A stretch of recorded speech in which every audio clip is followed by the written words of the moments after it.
अनंत सुख सम्राट आदि सद्गुरु सर्व आत्माओं के सद्गुरु सर्व पृथ्वी के सद्गुरु सद्गुरु सुखरामजी महाराज ने धन्य को परम दयाल सद्गुरु दयाल जी महाराज ने धन्य को परम दयाल सद्गुरु बाबा जी महाराज ने धन्य को पालनपुर धाम ने बारंबार प्रणाम स्वीकार हुए।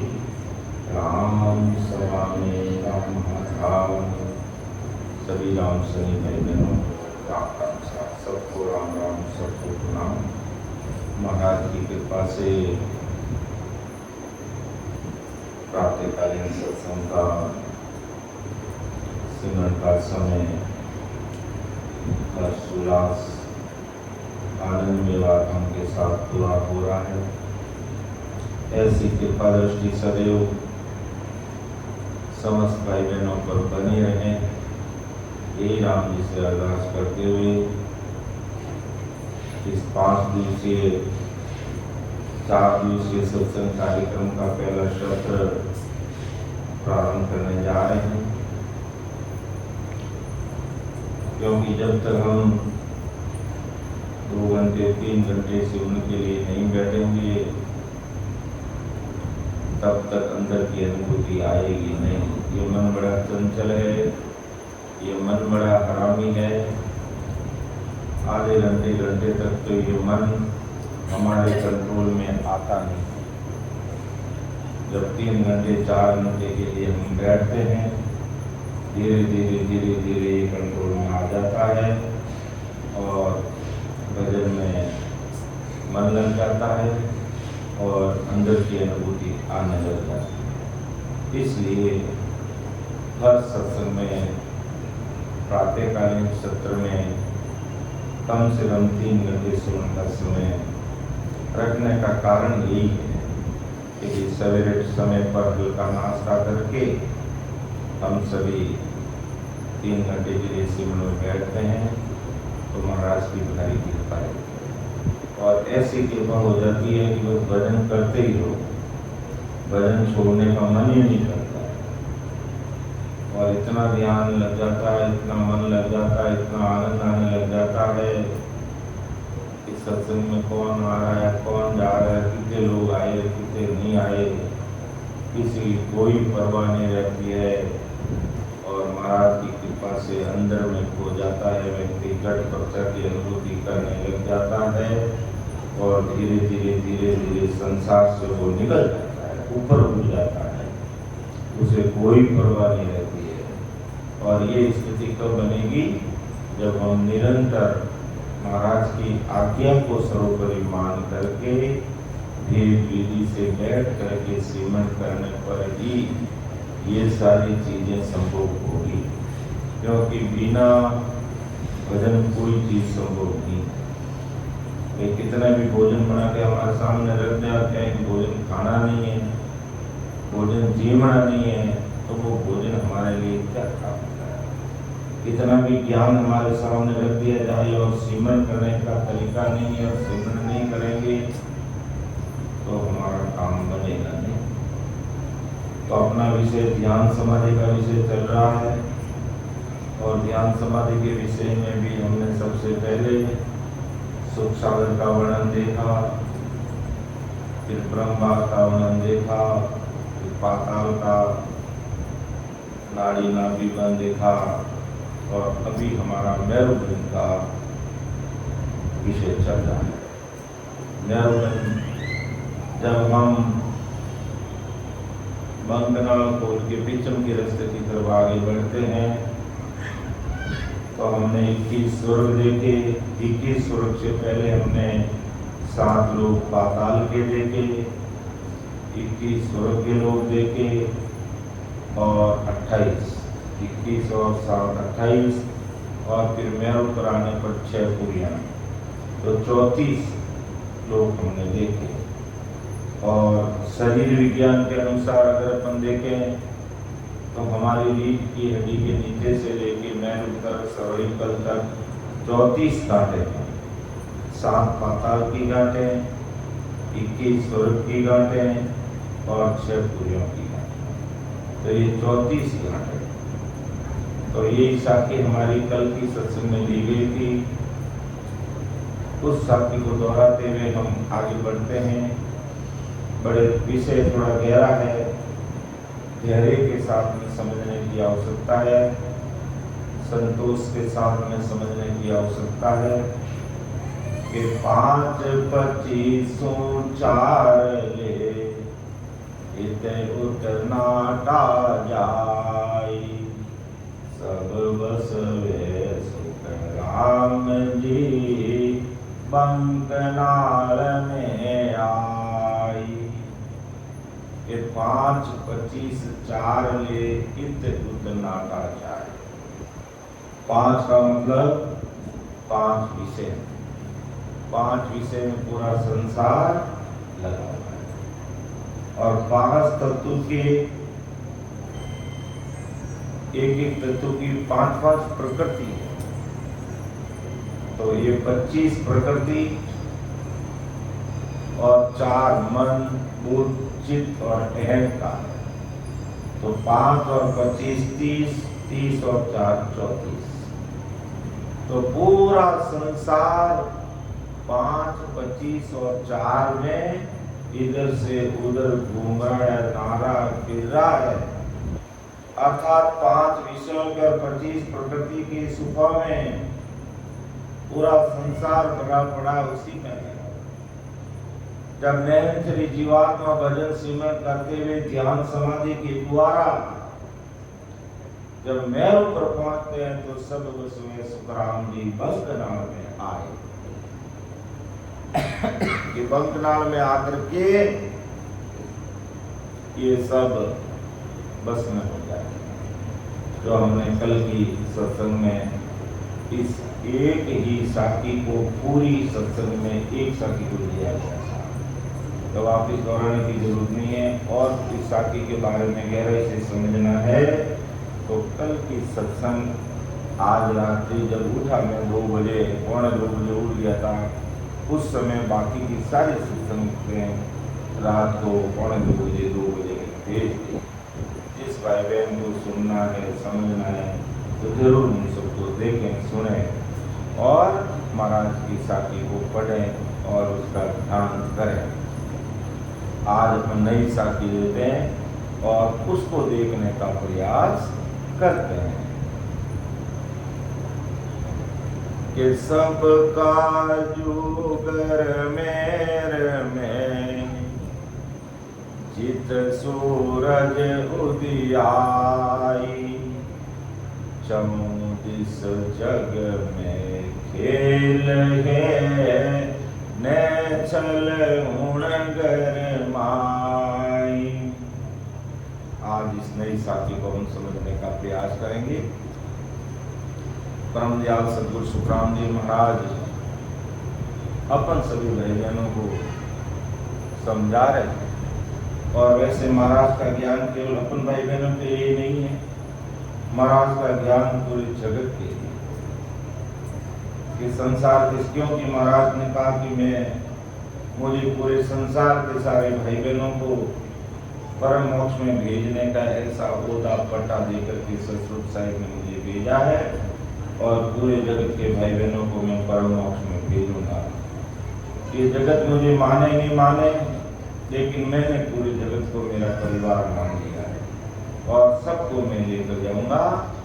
और उसका प्रमाण भी दिया कि मैं सतगुरु हूँ आदता आत्म का गुरु का, मेरी महिमा अगम है क्या जाने जग मान, क्या जाने जग माई काव्य बुद्ध ज्ञानी सारा, ये आत्म बिन ज्ञान रात दिन करे विचारा, सुख राम हंस प्रम हंस वे सो बुध चटे नाय, मैं सतगुरु आद का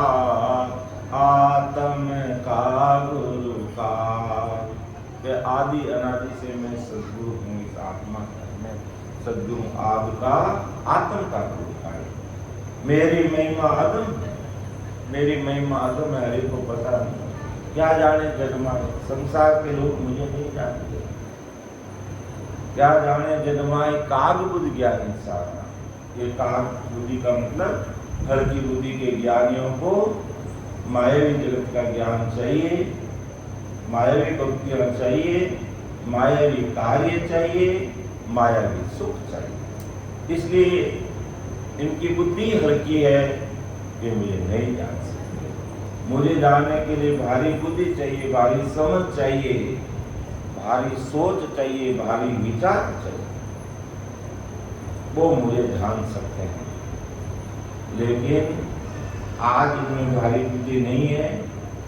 लेकिन जैसे जैसे महाराज के भाई वचनों को सुनेंगे और संसार के भाई बहनों में भारी बुद्धि, भारी सोच आएगा और सबको मैं परमात्मा के देश में लेकर के जाऊंगा।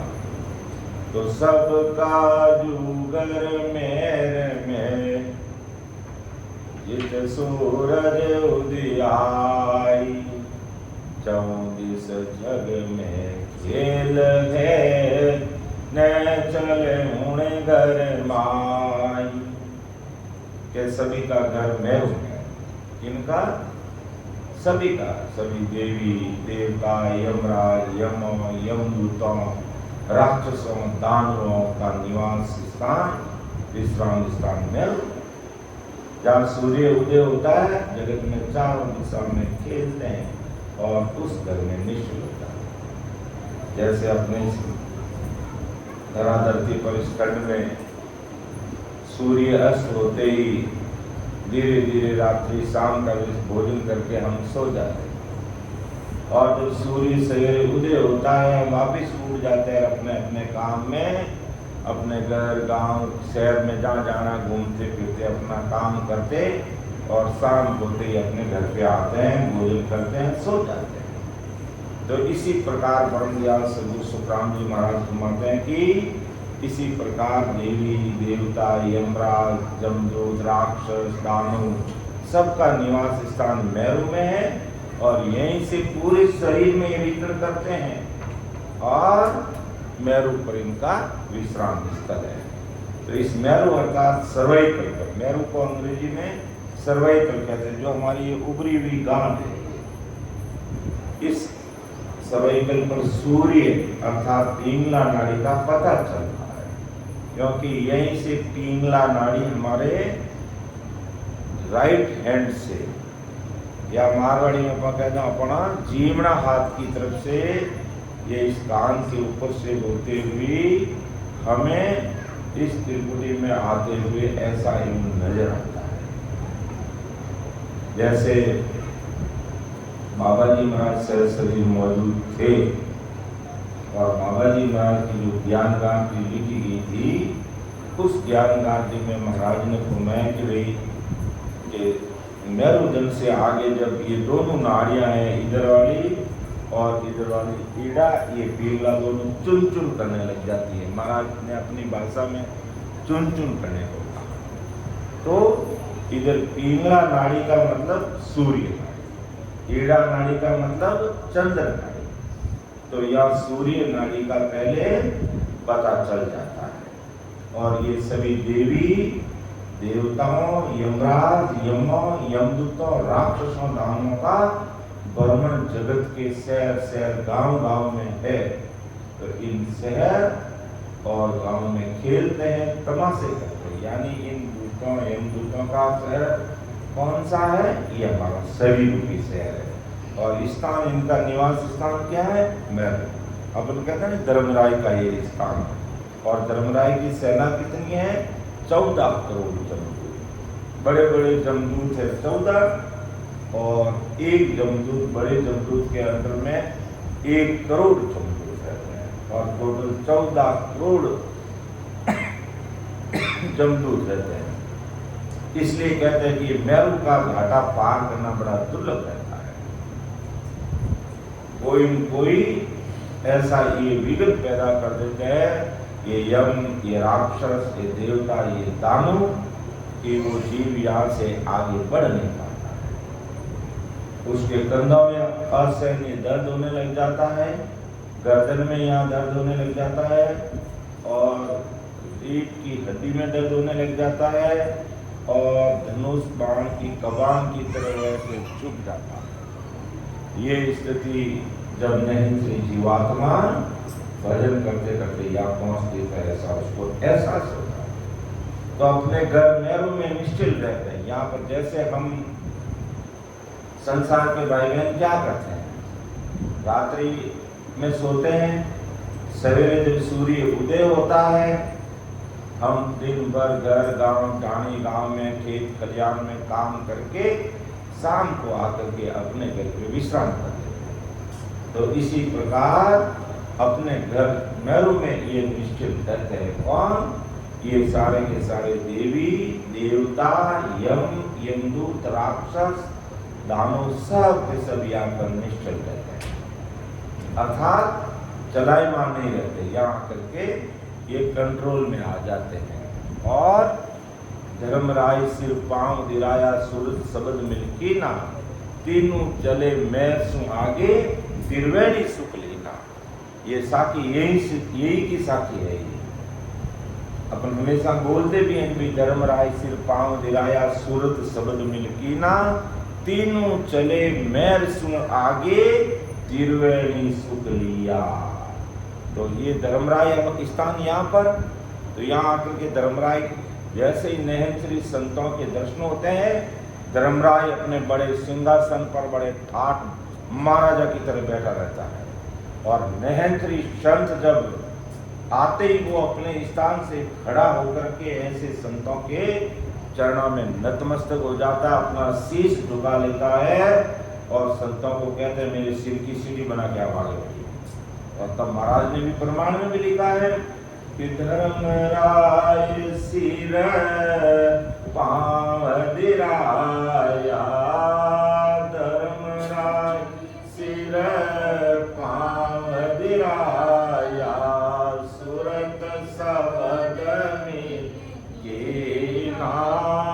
तीनों चले मेरे सु आगे सुख लीना। तो क्या गिगन मंडल धर की आओ, हो गया गिगन मंडल धर की। दिन दिन रूप चढ़े देही पर, दिन दिन रूप चढ़े देही पर, महाअमीर सलिया हो जो गया गण मंडल घर की आओ जो गया गिगर में मंडल घर किया। तो महाराज यही क्रमध्यान सदगुरु श्री रामदेव महाराज कहते हैं कि इन शहरों और गांवों में खेल यानी इस पूरे शरीर में तमाशे करते कौन? ये देवी देवता, यमराज, यमदूत और राक्षस, दानव सब, और अपने घर में मेरू में आकर निश्चित होते हैं, अर्थात चलायमान नहीं रहते, जबकि जगत में चलायमान रहते हैं। अब ये ऐसी अनुभूति सिमरन करते समय हमें आती है। अब अगर शरीर विज्ञान से अगर हम समझें तो सभी अंगों की प्रतिरक्षा करने वाली जो तंत्रिकाएं हैं हमारी, इस शरीर विज्ञान के अनुसार देखें हमारे शरीर की रक्षा करने वाली कौन है? सहानुभूति तंत्रिकाएं, और जीवन निर्वहन तंत्रिकाओं पर आधारित है पूरे का पूरा। तो ये तंत्रिकाएं क्या करती है? कोशिकाओं से जुड़कर शरीर के प्रत्येक अंग तक पहुंचती है। जिस प्रकार ये देवी, ये देवता, यमराज, यमदूत, राक्षस, दानव, जब नैंत्री जीवात्मा मेरु जन पर आती है, सर्वाइकल पर आती है, तो ये उसको रोकने का प्रयास करते हैं। और रोकने का प्रयास कैसे करते हैं कि भाई पीठ के मार्ग से जब हम 21 स्वरूप पार करते हैं तो मेरी रीढ़, जैसे कि भाई हमारी कमर, तो हमारी रीढ़ की हड्डी में इतना असहनीय दर्द होता कि कई बार सिमरन करना बंद करके बैठ के सो जाते हैं। तो ये रोकने का प्रयास करते हैं, ये रोकने का प्रयास करते हैं।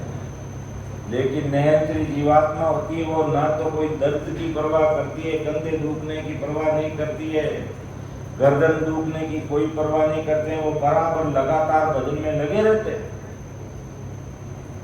चाहे भले कितना ही विघ्न आ जाए, लेकिन सत्संग नहीं छोड़ते, सिमरण नहीं छोड़ते, सेवा नहीं छोड़ते, ज्ञान चर्चा में हाजिर रहते। इसलिए परम दयाल सद्गुरु सुखराम जी महाराज कि ये की स्थिति हमारे शरीर विज्ञान के अनुसार अगर हम देखें तो ये तंत्रिकाएं कोशिकाओं से जुड़कर शरीर के प्रत्येक अंग तक पहुंचती है तथा तनावपूर्ण स्थिति में संवेदनाओं का आदान प्रदान मस्तिष्क से करती है। तंत्रिकाओं का संबंध मस्तिष्क से रहता है। कैसे? जैसे हमारे थोड़ी सुई चुभाते ही हमें पता चल जाता है, अरे कांटा चुभ गया। तो इस प्रकार ये हमारी है जो प्रतिरक्षा सानुभूति तंत्रिकाएं तथा जीवन निर्वाह तंत्रिकाओं पर आधारित है, वो पूरी की पूरी इस नर्व से जुड़ी हुई रहती है। तो इनमें विद्युत और रासायनिक तरंगों से तीव्र गति से निरंतर संवेदनाओं का आदान प्रदान चलता रहता है। ये हमारा शरीर चलता है। तो ये सभी तंत्रिकाएं अपने तंत्रिका मूल अर्थात नरु रूप से रीढ़ के सफेद और दूसरे पदार्थों से जुड़ी रहती है। आइए समझ लो, हमारे इन नाड़ियों का संबंध हमारे रीढ़ से सर्वाइकल से जुड़ी हुई रहती है। और ये तंत्रिकाएं तंत्रिका मूल अर्थात नरु रूट पर स्थिर रहती है। तो तंत्रिका मूल अर्थात नरु रूट से शरीर के विभिन्न अंगों को जाने वाली तंत्रिकाएं और कोशिकाएं हमेशा चलायमान रहती है और पिंगला नाड़ी के प्रभाव से शरीर का तापमान बना रहता है। हमारी जो ये पिंगला नाड़ी है, जिसे सूर्य नाड़ी कहते हैं, इससे हमारा शरीर का तापमान बना रहता है। तो ध्यान समाधि के संदर्भ में सभी तंत्रिकाओं और कोशिकाओं में कंपन होने लग जाता है। यानी जब पीछल के मार्ग में हम मेरु स्थान पर आते हैं तो इन तंत्रिकाओं में, इन कोशिकाओं में, इन तंतुओं में या पूरी इन नाड़ियों के अंदर कंपन होने लग जाता है, शरीर टूटने लग जाता है।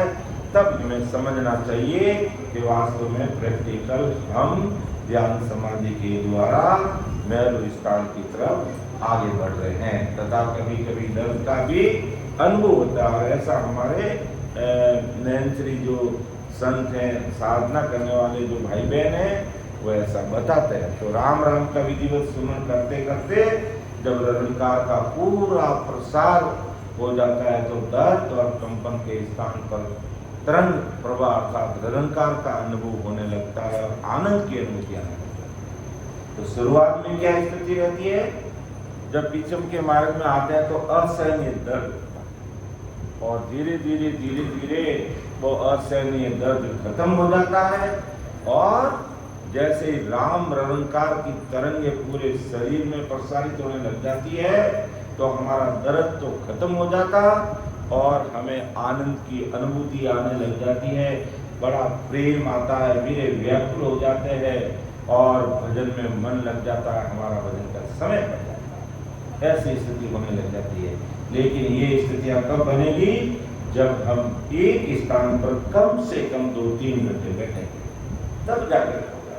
बातों से केवल ज्ञान सुनने मात्र से काम नहीं बनेगा। ज्ञान को भी सुनना पड़ेगा, समझना पड़ेगा, सत्संग में भी बैठना पड़ेगा और साथ में हमें आती जाती सांस में ऊंडी गहरी सांस के साथ महाराज का बनकर प्रेम प्रीत के साथ में भजन में लगेंगे तो ऐसी अनुभूति महाराज माता इस शरीर में आने लग जाती है।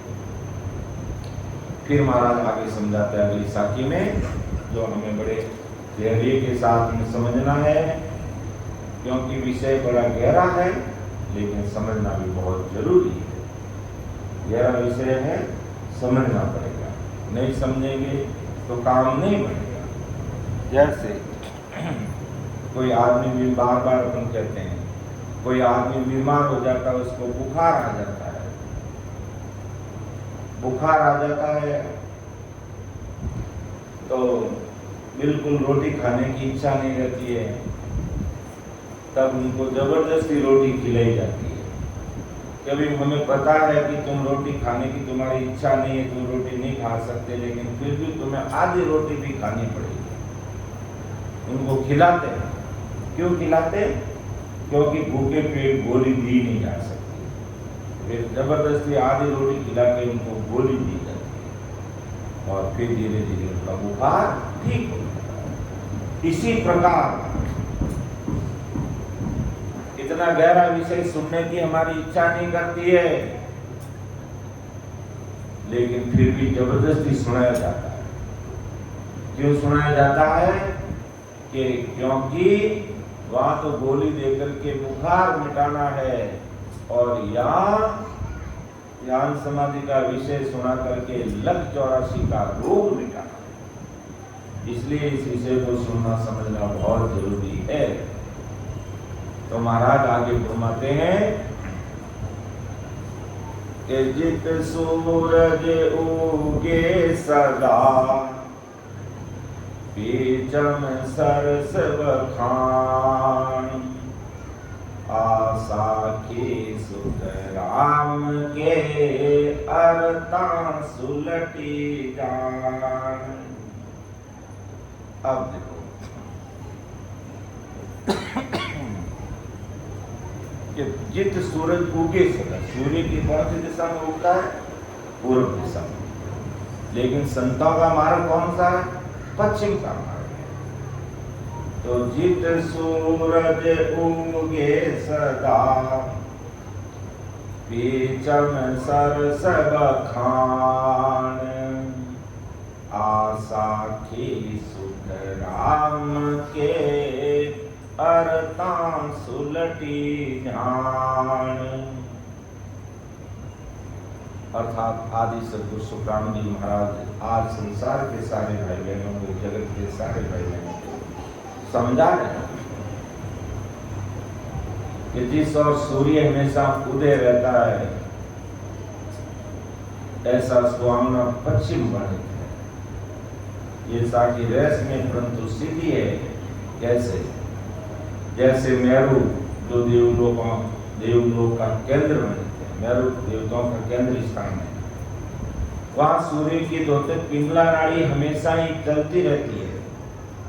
मर्तलोक में केवल दिन में सूर्य का उदय होता है, लेकिन देवलोक में सूर्य हमेशा ही उदय होता है, यानी पिंगला नाड़ी हमेशा ही चलती रहती है। मर्त्युलोक की भांति देवलोक में सूर्य का कष्टदायक ताप नहीं। आज मर्त्युलोक में सूर्य उदय हुआ और करीब 11:30 बज रहे हैं, तो सूर्य का तेज तप कितना है? असहनीय तेज है, बहुत गर्मी है। लेकिन ऐसा देवलोक में ऐसा तप नहीं है। देवलोक में सूर्य का पिंगला का सरस अर्थात सुहावना ताप है, वो ताप उनको सुहावना लगता है। लेकिन मर्त्युलोक में यदि कोई कहे कि सूर्य पश्चिम में उगता है, तो ये बात उल्टी है। मर्त्युलोक में सूर्य पश्चिम में नहीं उगता, मर्त्युलोक में सूर्य पूर्व में उगता है, इसलिए ये बात उल्टी लगती है। परंतु देवलोक में सूर्य की किरणें अर्थात तरंगे यानी ऊर्जा पश्चिम में प्रभावित होती है, इसलिए हमें इसे सुलटी अर्थात सही मानना है। यानी मेरू स्थान पर पहुंचने पर धनात्मक ऊर्जा अर्थात शरीर में सूर्यवीरता के संचार में वर्दी का स्रोत पिंगला नाड़ी खल खल करती प्रभावित होने लगती है। यानी मेरू स्थान से पिंगला नाड़ी के द्वारा जब हमारा ध्यान त्रिपुटी में आता है, तो कान के दाईं और खल खल खल खल की आवाज आने लगती, जैसे वो पानी खल खल करता है, पानी कैसे बहता है, ऐसा उसको एहसास होने लग जाता है। ऐसी है जो धनात्मक ऊर्जा का प्रभाव होने लग जाता है। ये प्रभाव अधिकांश समय तक रहता ही है।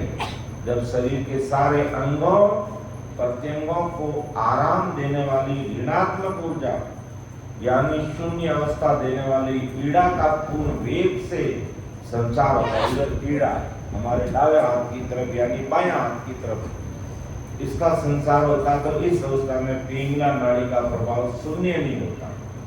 इसलिए पिंगला नाड़ी जिसे सूर्य की संज्ञा दी गई, पश्चिम में देवलोक में हमेशा ही प्रभावित रहती है और सुमरण में पिंगला नाड़ी के प्रभाव से सहानुभूति तंत्रिका या तंत्र अधिक प्रभावी रहता, अर्थात प्राण यानी ऑक्सीजन का संचार शरीर में बढ़ जाता है और ऑक्सीजन का प्रभाव शरीर में बढ़ जाता है तो सब जगह आनंद की अनुभूति होने लगती है, क्योंकि उस ऑक्सीजन के साथ में हम निरंकार यानी अंदर जाने वाली सांस क्या है, ऑक्सीजन है। और उसके साथ में अगर अपन राम राम रटते हैं तो जितने अंदर सांस में राम राम रटेंगे तो पूरे शरीर के अंग अंग नस नस नाड़ी में ऑक्सीजन की मात्रा बढ़ेगी, यानी ऑक्सीजन मिलेगा भरपूर।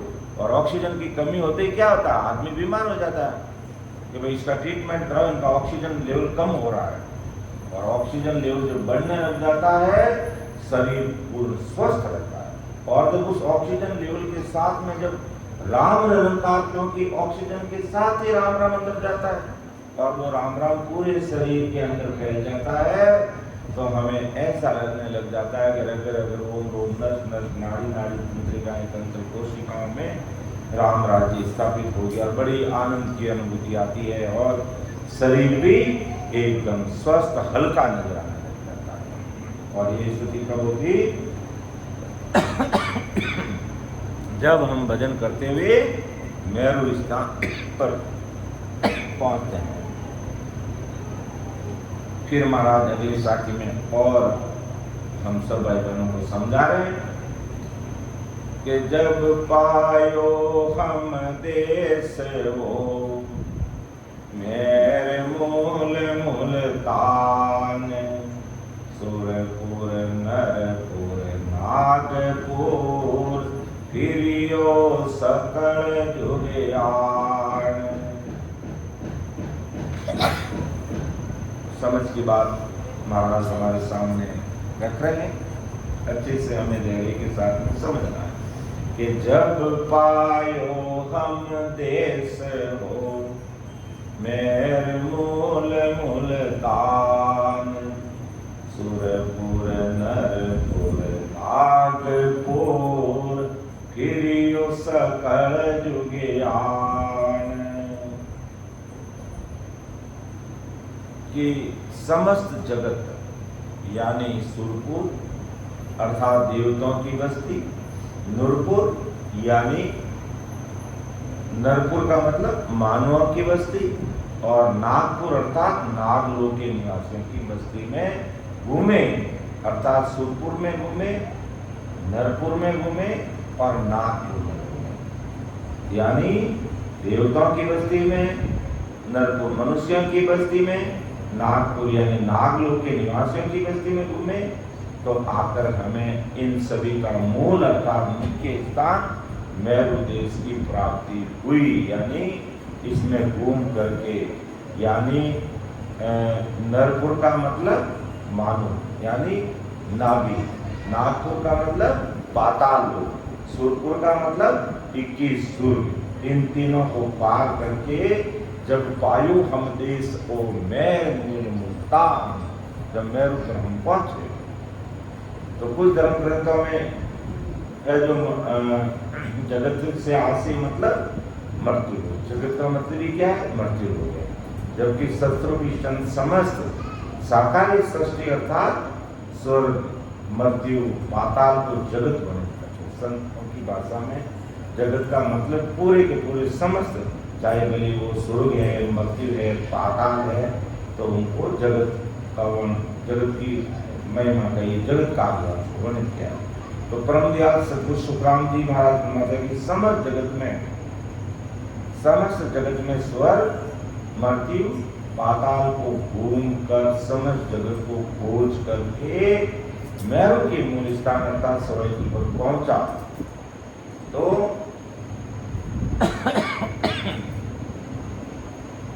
विज्ञान की दृष्टि से अगर अपन देखें तो शरीर के सामने के सभी अंग प्रत्यंग रीढ़ से निकलने वाली तंत्रिकाओं से जुड़े हुए पूरे के पूरे, यानी रीढ़ के अंदर हमारी नाड़ियों से आगे के पूरे भाग है जो सब रीढ़ की हड्डी से जुड़े हुए हैं।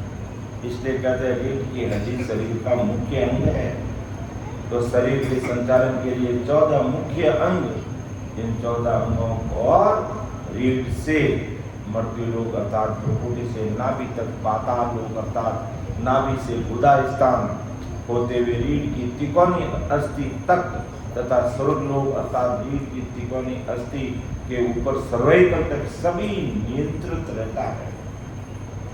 तो ध्यान समाधि के संदर्भ में विधिवत अगर अपन महाराज को अरदास करते हुए राम राम का सिमरन करते हैं तो पहली भ्रुकुटी से नाभि तक श्वासा में निरंकार का प्रसार हो जाता है। नाभि से यानी भ्रुकुटी से नाभि तक आती जाती सांस में सिमरन करते हैं, और दूसरा नाभि से फिर गुदा स्थान होते हुए रीढ़ की तिकोनी अस्थि में लगी हुई नाड़ियों द्वारा संपूर्ण शरीर की नाड़ियों में निरंकार हो जाता है। पहले नाक से नाभि तक, नाभि से गुदा तक, फिर तीसरा रीढ़ की तिकोनी अस्थि के ऊपर सर्वाइकल तक पूरे 21 सुर को पार करके यहाँ तक की तंत्रिकाओं से शरीर की सभी कोशिकाओं में निरंकार हो जाता है। इस प्रकार स्वर्ग मृत्यु पाताल सभी को खोज लिया और निरंकार के आधार से इनमें अनुभव ले लिया, और इनका अनुभव लेने के उपरांत मैरू अर्थात सर्वाइकल पर है जो पहुंच गए। ऐसा परमदयाल सद्गुरु सुखराम जी महाराज फरमाते हैं। अर्थात महाराज परमदयाल सद्गुरु सुखराम जी महाराज फरमाते हैं कि सबसे पहले हमने ऐसे उस सत्सुख साई पावरफुल परमात्मा के अनव्यवहारिक वचनों को सत्संग के माध्यम से सुना, फिर सद्गुरु जी महाराज की आज्ञा को सर्वोपरि माना और वेद विधि से हमने आती जाती सांस में सिमरन शुरू किया। तो पहले हमें नाक से नाभि तक अनुभूति हुई, फिर नाभि से पाताल तक की अनुभूति, और पाताल से फिर स्वर्गलोक और मैरू तक अनुभव करते हुए हम मैरू स्थान पर पहुंच गए। कि जब पायो हम देश हो मेर मूल मुल्तान, सुरपुर नरपुर नागपुर फिरियो सकल जुगयान। के सुरपुर नरपुर नागपुर अर्थात मृत्यु लोक, पाताल लोक, स्वर्ग लोक सबको नहेंद्र की सत्ता के साथ सिमरण करते हुए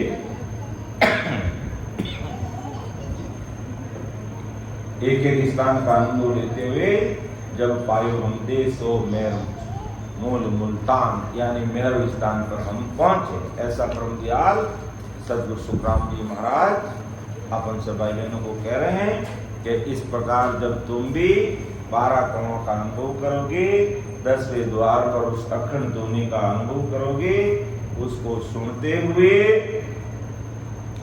जब ध्यान समाधि विषय के द्वारा उसके अंदर होगे ध्यान में, तब तुम्हें एक एक चीज की स्पष्ट जानकारी इस शरीर में होगी। कि जब सुर देखा एकटा इंद्र लोक में आई, गण गंधर्व गावे घना बासुर राग बजाई। के सब सुर देखा एकटा इंद्र लोक में आए। गण गंधर्व गावे गणा असुर राग बजाई। कि जब इंद्रलोक की सभा में हमने सबको एक देखा तो गण गंधर्व गावे गणा, बहुत सुर राग बजाए, बहुत राग आती है वहां पर। अर्थात परम दयाल सद्गुरु सुखराम जी महाराज फरमाते हैं कि इंद्रलोक में आकर सभी देवता सम्मिलित रूप से इकट्ठे देखे। गायन करने वाले गण और गंधर्व बहुत है और अनेक राग रागिनी अनेक प्रकार के सुर बाजाओं से वो निकालते रहते हैं। जैसे और हमारे जो अन्य धर्म ग्रंथों में भी ये चीज आती है कि इंद्र सभी देवताओं का राजा है। हम बोलते हैं 33 कोटि देवताओं का राजा कौन है? इंद्र भगवान। 33 कोटि देवताओं का राजा इंद्र भगवान है। ये हम भी जानते हैं, महाराज ने कितनी वाणी में वर्णन किया और हमारे धर्म ग्रंथों में भी ये बात आती है कि इंद्र सभी देवताओं का राजा है। तो ये 21 स्वर्ग के स्थानों पर राज्य करता है। 21 स्वर्ग के स्थानों पर ये इंद्र राज्य करता है। और जो महाराज का अलौकिक ग्रंथ है उसमें भी हमने देखा कि मैरों में दूसरा भवन इंद्र का है, जहाँ सभी देवताओं का आना जाना लगा रहता है और संत के आगमन की सूचना से सभी देवता दर्शन के लिए आते हैं। जब जैसे उनको पता चलता है कि कोई नयनचरी संत चला रहे हैं तो वो उनके दर्शन के लिए आ जाते हैं, दर्शन के लिए हो जाते हैं। तो सभी देवताओं को इंद्रलोक में एक ही जगह पर देखा कि सब सूर्य क्या एकटा इंद्रलोक में आए। ऐसा भी देखा कि इंद्रलोक में राग रागिनी गाने के लिए अनेक गण और गंधर्व है और ये गण और गंधर्व अनेक वाद्य यंत्रों से राग बजाते हैं, बाजा बजाते हैं।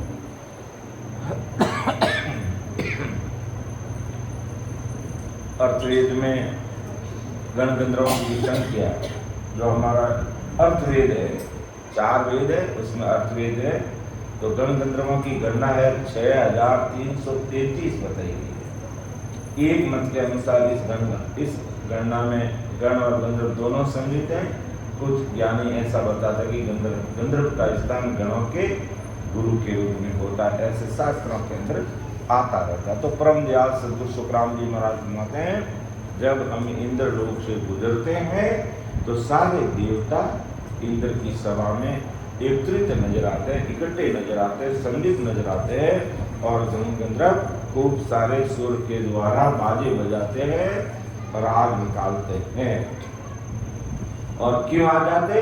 उनको पता चल जाता है कि आज इस मर्तलोक में जन्मे हुए कोई सूरवीर संत भजन करके नयंत निज नाम को घट में प्रकट करके पीछे मार्ग को खोल करके 21 स्वरूप को पार करके मेरू पर पहुंचते ही उनको पहले से सूचना मिल जाती है और सब देवता वहां आकर के संतों के दर्शन चाहते हैं।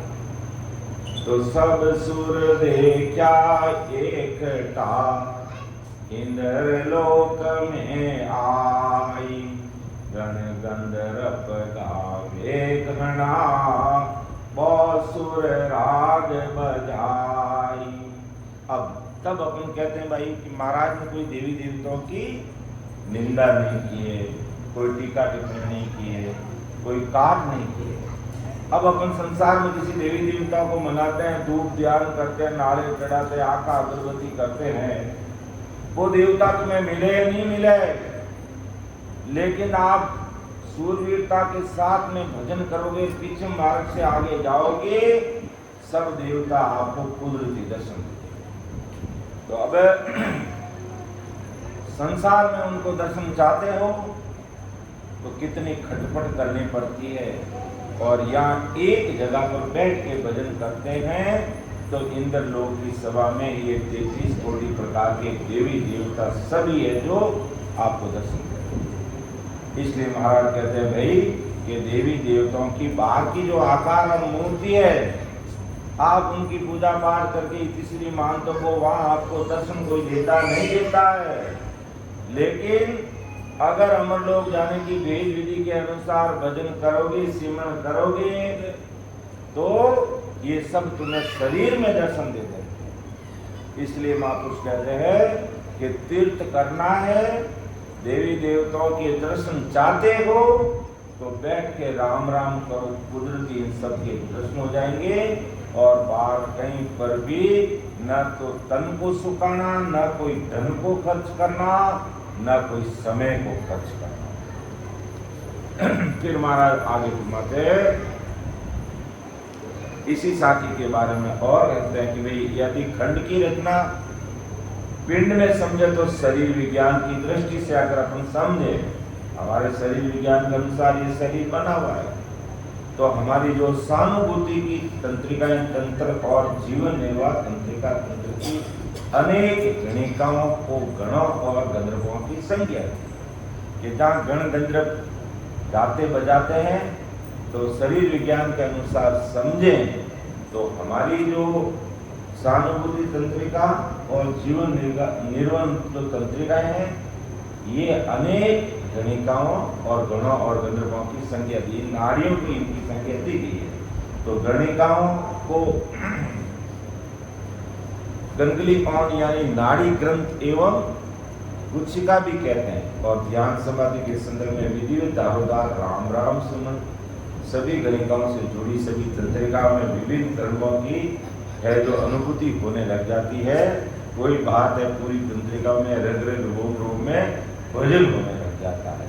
तो हमें भजन के द्वारा जो हमारे शरीर में नाड़ियों में अनुभूति आती है, हमें उस चीज को समझना, विज्ञान का विषय हमारे समझ में आए नहीं आए उसका कोई फर्क नहीं पड़ता है, लेकिन पिछल के मार्ग में इन नाड़ियों में हमारे शरीर के अंदर जो अनुभूति आती है, तो ऐसे हम मिलान करके आगे बढ़ते हैं तो हमारा कॉन्फिडेंस, हमारा विश्वास बढ़ जाता है कि अभी हम भजन करके आगे बढ़ रहे हैं तो बिल्कुल हम सही मार्ग पे चल रहे हैं। महाराज के बताए हुए अमर लोक जो मार्ग है इस शरीर में, पहले पूर्व के मार्ग से चलकर हम पीछे नीचे की तरफ आगे बढ़ते हैं, फिर वंकनाल के मार्ग को खोल करके वापिस है जो हम मेरू की तरफ ऊपर चढ़ते हैं। उस बीच की अनुभूतियां अगर हमें बराबर आ रही है तो हम सही दिशा में आगे बढ़ रहे हैं। बहुत ही गहरा विषय है, लेकिन अपन थोड़ा धैर्य के साथ आराम से इस विषय को समझने की कोशिश करेंगे तो ये सारी चीजें हमारे शरीर के अंदर घटित होने वाली है, घट में प्रकट होने वाली है, अनुभव में आने वाली है। लेकिन आएगी कब? जब हम ऐसे प्रातःकालीन सत्र में कम से कम 3 घंटा सिमरन के लिए बैठेंगे। दिन भर आपको समय मिले नहीं मिले सत्संग के लिए, सिमरन के लिए, लेकिन प्रातःकालीन सत्र जिसने अटेंड कर लिया और 3 घंटे 4 घंटे सिमरन में बैठ गया तो समझ लो आज का काम उसने बहुत कुछ कर लिया। आज का काम उसका हो गया, आज का काम उसका हो गया। यानी जो हमें 3 घंटे 4 घंटे सिमरन करने का जो हमारा काम है वो पूरा हो गया। फिर अगले दिन और 3-4 घंटे बैठेंगे। ऐसे नियमित रूप से हम बैठते रहेंगे तो हमारा काम होगा। और 3 घंटे 4 घंटे सिमरन सवेरे की सत्संग में रखने का कारण ही यही है। और उसके बाद ध्यान समाधि विषय लेने का कारण ही यही है कि अभी हम इतनी देर बैठ करके जो हम अनुभूति ले रहे हैं और फिर ध्यान समाधि विषय के द्वारा उनका मिलान करते हैं तो हमें अति विश्वास आता है महाराज के अनुवायिक शब्दों पर हम खरा उतरते हैं। और जब तक खरा नहीं उतरेंगे तो केवल अब गाना बजाना, ज्ञान करना, तापड़ दिन करना, ये तो पूरा संसार कर ही रहा है। और ऐसे ही चलते रहेंगे तब तो हमारी उम्र पूरी हो जाएगी और एक दिन परमात्मा का घर का हमारा बुलावा आ जाएगा। कब तक ऐसे दुनिया की तरह करते ही रहेंगे? नहीं, हमें अब दुनिया से हटना पड़ेगा। हटने का मतलब हमें जो अमरलोक की जो ट्रैक है, मार्ग है, उस मार्ग पर चलना पड़ेगा। दूसरे सारे ट्रैक मार्ग को एक तरफ करना पड़ेगा, तब हमारी जीवात्मा का कार्य होगा। इसीलिए हम संसार में आए और जिस काम के लिए आए वो काम तो कर नहीं रहे, और जो नहीं करना उसमें तो रात ही लगे हुए हैं, और जिसमें लगना है उसमें घंटे भर ही नहीं लगते। कैसी विडंबना है, कैसी दुनिया है, उल्टी चलती है? इसलिए महापुरुषों के अनुभवी वचन आज हमें चेता है, समझा है कि बांधा समय रहते चेत। हमारा कबीर साहब ने कैसे समझाया, हमारे सिद्धा जी बोलते हैं कि मान ले कि ओरे मनवा, मान ले कि ओरे, मान ले कि ओरे मनवा, मान ले कि ओरे, उम्र सारी बीती रे बाबा, मान ले कि ओरे, उम्र सारी बीती रे बाबा, मान ले कि ओरे। कि उम्र सारी बीत रही है, फिर कब मानोगे? अरे बाप, छोटे बच्चे थे, बड़े हो गए, युवा हो गए, जवान हो गए और अब बूढ़े हो गए, तब तक की समझ नहीं आई। वो क्या वो समझ, वो कहते हमारे भाई तुम्हारे में वही डांटो, फिर कैसे गाड़ी चलेगी भाई? हमें समझना पड़ेगा ऐसे महापुरुषों की, ऐसे महापुरुषों के अनुभवी भाई वचनों को सुनना पड़ेगा, समझना पड़ेगा, तब हमारा काम होगा। नहीं तो फिर हम खाली हाथ आए और खाली हाथ चले जाएंगे। जो काम करना हमने किया नहीं और नहीं करना, उसमें 24 घंटे लगे रहे। विचार करना और ऐसे ध्यान समाधि के विषय को हमें सर्वोपरि रख करके समझना पड़ेगा। मुझे भी पता है कि ध्यान समाधि का मैं जब विषय लेता हूं तो राम स्नेह भाई बहनों को कम रुचि रहती है, लेकिन फिर भी ये विषय ले रहा हूं। क्यों ले रहा हूं? कि इसी विषय को समझना जरूरी है, और ये विषय नहीं समझेंगे, मार्ग अमर लोग जाने का मार्ग का खुलासा नहीं होगा, तो फिर कैसे अमर लोग पहुंचेंगे? भाई कहीं जाना है तो मार्ग रास्ता तो हमें मालूम होना चाहिए, और वही रास्ते की बात महाराज इस विषय में कर रहे हैं। तो आगे महाराज समझा दिया है कि सुख रामदास दे कींजरी, नाड़ भई सब तार, राग छति सु उतरे, कोई गैब बजावन हार। ये गढ़ प्रसकी साकी दी गई, अर्थात प्रमदिया सदु सुखराम इब्राहिमी अभिवादी की गढ़ प्रत्यय के अंग में से ये प्रमाण दे रहे हैं कि सुखराम दास दे कीलरी नाड़ भई सब तार। ये नाड़, ये पूरे शरीर की तार है कींगरी, और सुखराम दास दे कीलरी दे वीणा, राग 36 उतरे, कोई गैब बजावन हार, कोई गैबो बजाने वाला है तो पूरी नाड़ी नाड़ी रोम रोम में उसका एहसास होता है। फिर महाराज आगे समझा दिया है कि सब सुर देखा एकटा, इंद्र लोक में आई, गण गंधर्व गावे गणा, सुर राग बजाई। ये हमने साकी को अपने हिसाब से हमने समझ लिया अच्छी तरह से इसको। ऐसे संतों ने हमारे बहुत ही विस्तार से और अलग अलग चीज इसको समझ में लिया है, लेकिन हमें जो महाराज ने जो चीज लिखी है वो चीज हमारे समझ में आ गई है, तो फिर अपन आगे की साथी की तरफ अपने इसको बढ़ते हैं। फिर आगे क्या करते हैं कि नाचे खेले कम कमे, तरसावे बोरीत,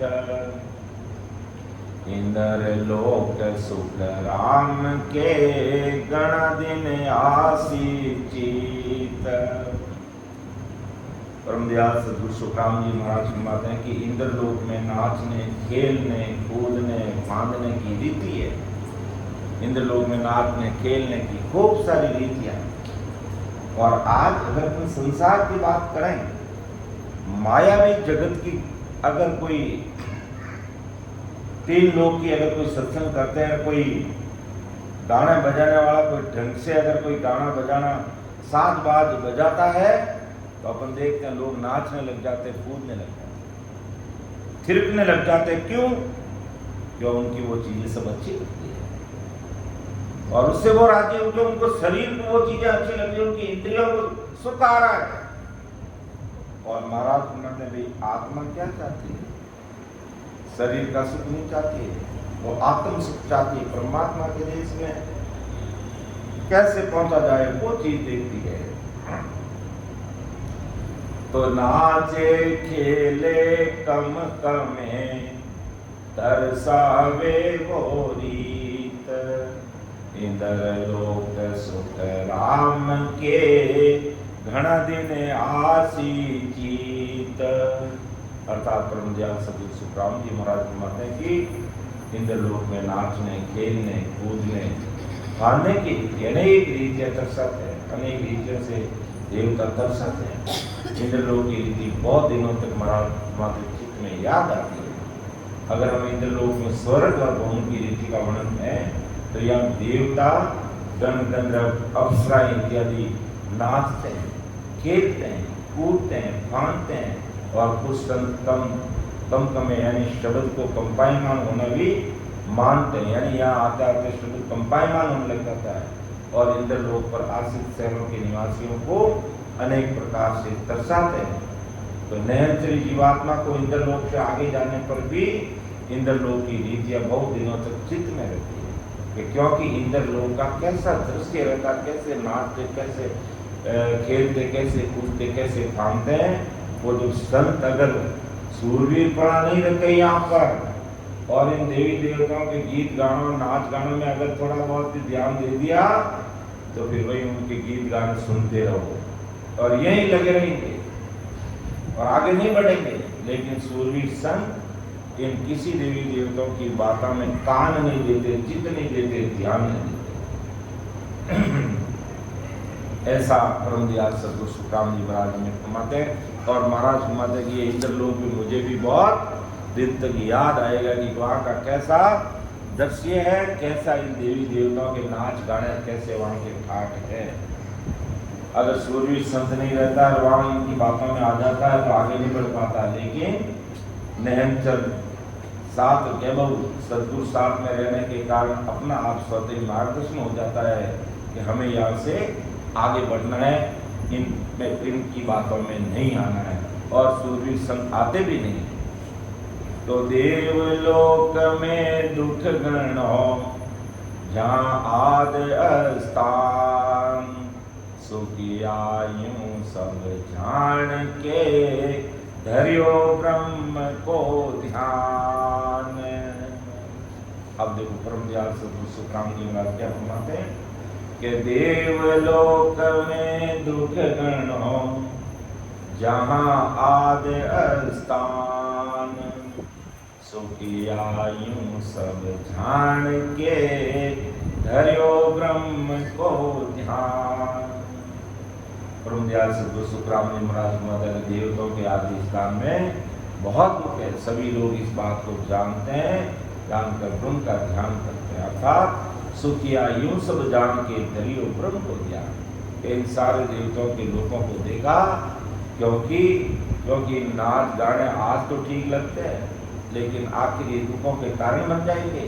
इसलिए महाराज कहते हैं कि जो नहनचरी जीवात्मा होती है वो सदैव ब्रह्म यानी ससुर राम जी का ध्यान करती है, इन बातों की तरह कभी देखती ही नहीं है। ऐसा परमदयाल सदगुरु सुखराम जी महाराज है जो इस ध्यान समाधि विषय के माध्यम से आज हमें संसार के सारे भाई बहनों को अच्छी तरह से समझा रहे हैं। मैरूबंद की कुछ आज्ञा और हैं, हम इसको आगे की सत्र में लेंगे। अब हम सामूहिक रूप से एक पद लेंगे तो बोलने में समझाने में कोई भूल चूक रह सकती है, आप उसको अन्यथा नहीं लेंगे। सुन जो मैं निर्दोष हूँ काट बांध दस हो, तुम हर बोलन हार हो क्या जानेगा कोई। परम दयालु अनंत सुख सम्राट आदि सद्गुरु सर्व आत्माओं के सद्गुरु सर्व सृष्टि के सद्गुरु सद्गुरु सुखराम जी महाराज ने धन्य हो धन्य काम सभा में राम। उपस्थित सभी राम सभी भाई बहनों को मेरा बारंबार कोटि कोटि राम राम सा। सबको राम राम, सबको प्रणाम।